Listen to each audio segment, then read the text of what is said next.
It's Sunday night. You're scrolling your phone, avoiding bedtime because you can't face the thought of Monday morning. That feeling in your gut?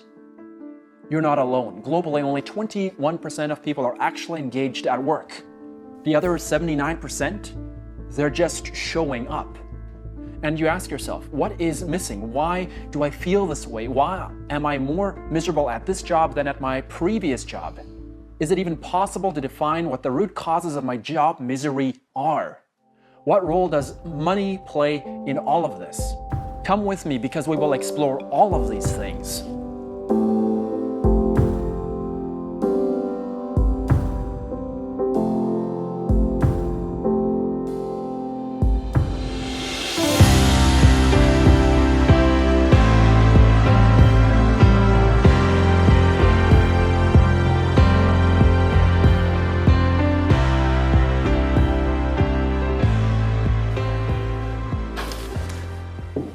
Before we bought the business, I was the main building framer. The pay was piece rate. If I built 10 sheds each week, my paychecks were $2,000 to $3,000 per week. Not bad for not having a college degree. But after 1.5 years of this, misery and depression set in. I was supposed to be content because I was earning more money than ever before, but I did not want to go to work.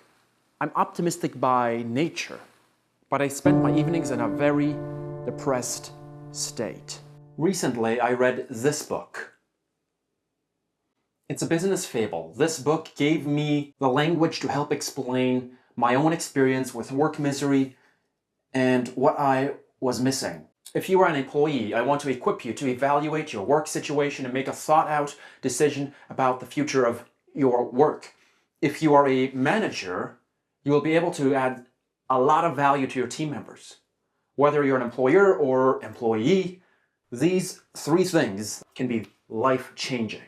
The third one is the one I struggled with the most and is also the one that most employers miss entirely. But let me start with anonymity, or as I call it, being known.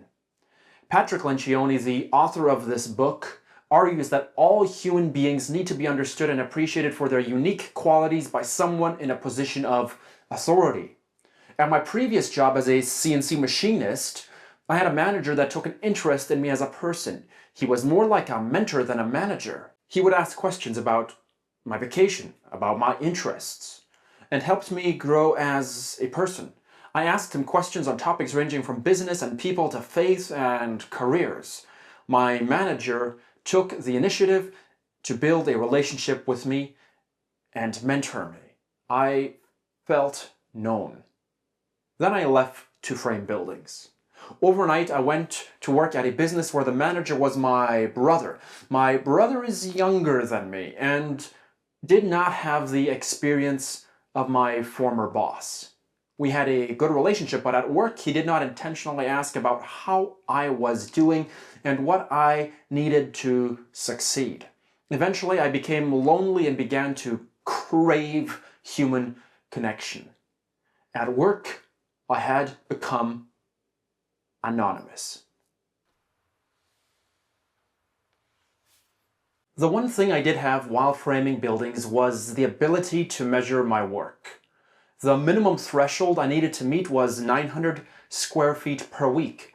I would routinely frame 1,800 square feet or 7 to 11 buildings per week, depending on the size. I could calculate how much each building paid. My goal was to not go home before earning a minimum of $400 per day. Many days I exceeded that target. It was actually easier to measure whether or not I was winning when I was framing than CNC machining. Why then did I become so miserable? The third thing, and the one that hit me the hardest, is irrelevance. After framing hundreds of sheds, I lost my perspective.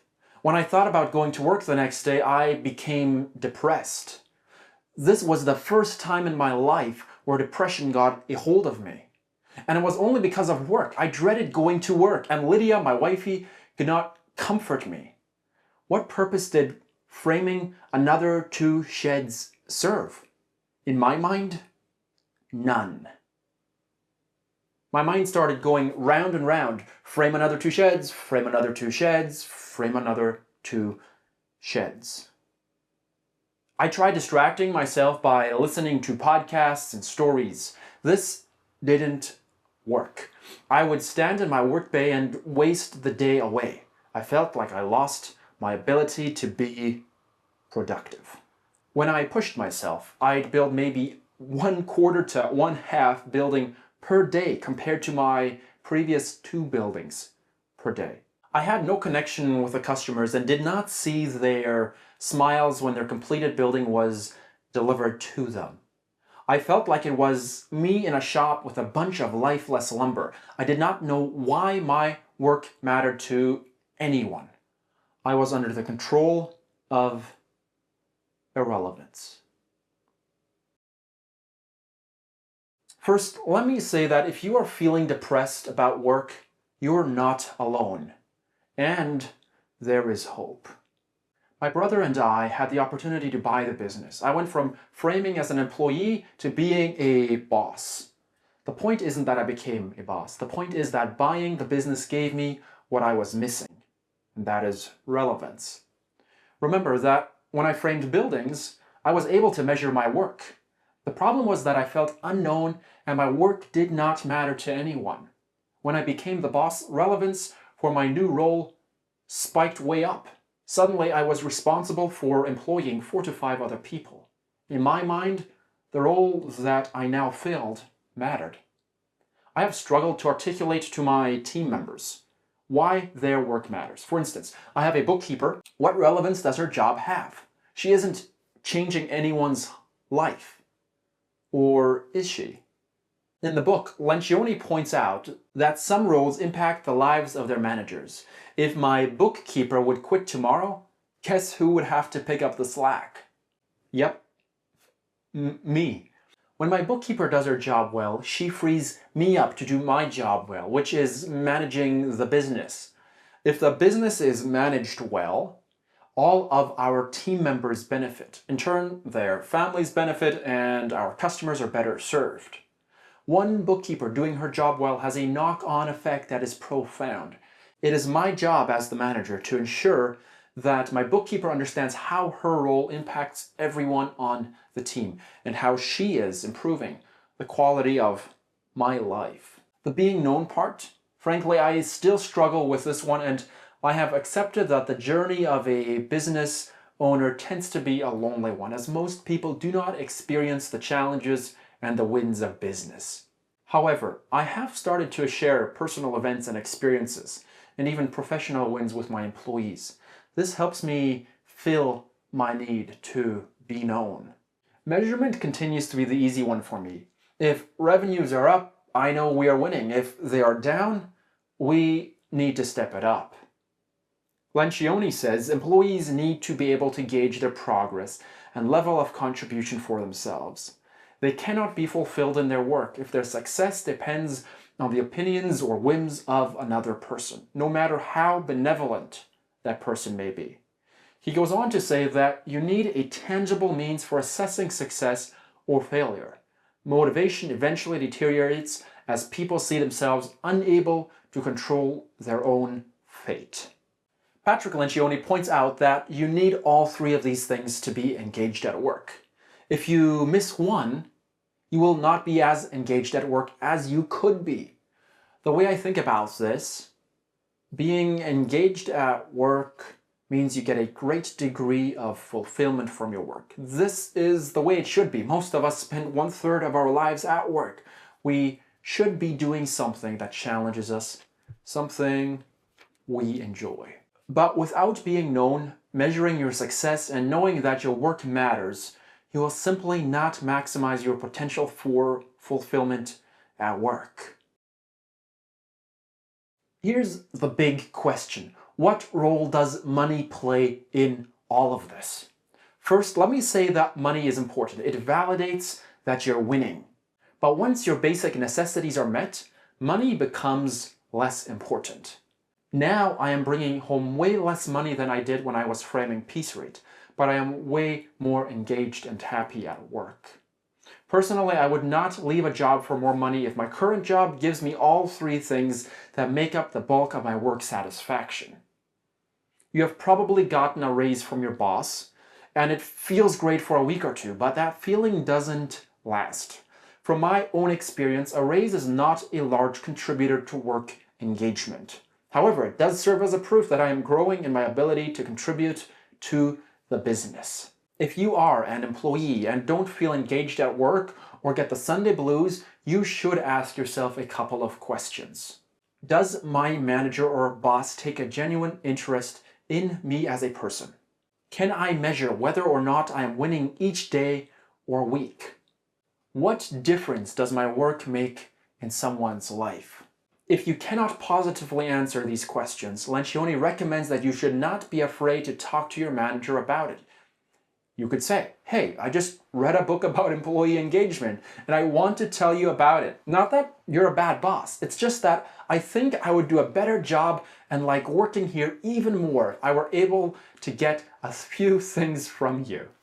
If you are currently looking for a job, ask the hiring manager who interviews you if they typically take an interest in employees, how the job they're discussing has an impact on people inside or outside the firm, and how you will be measured. If you're hearing answers that indicate anonymity, irrelevance, or immeasurement, know that the chance of job fulfillment are apt to be low. Ultimately, it's the job of your manager to take an interest in you as a person, to help you measure your work, and to help you find relevance in your work. You can share this video with your manager and tell them that it helped you understand the three things that contribute to your engagement levels at work. Or you could recommend this book to them. If your manager cares about the success of the team, he will likely be up to having a conversation about implementing these three things. If these three things are missing from your work and your manager does not care about improving your work conditions, I would look for a different job where the manager takes an active interest in team members, helps the team measure their work, and helps the team understand their relevance. When interviewing for a new job, ask the hiring manager if they do these three things. If they roll their eyes at you, simply walk away. If they say, yes, we do, or this is fascinating, tell me more, then that is a good sign you have a workplace that may be a fit. After I finished reading this book, I printed this sheet. I laminated it and hung it beside my desk in my office. It reminds me that my top job is to help my team find these three things in their role. After all, my team needs to feel that I actually care about them. They need to measure their work and they need to know that their work matters. One last thing. The original title of this book was The 3 Signs of a Miserable Job. I think this book title sounds corporate, but it is actually a fable and a real page-turner. I couldn't put it down. At the end, it has a section of case studies showing how these three things can be applied to various job titles. Every employer and every employee should read this book. Simon's rating? I think it's a 10 out of 10, and very few books get this rating from me. I've linked to the book in the description below.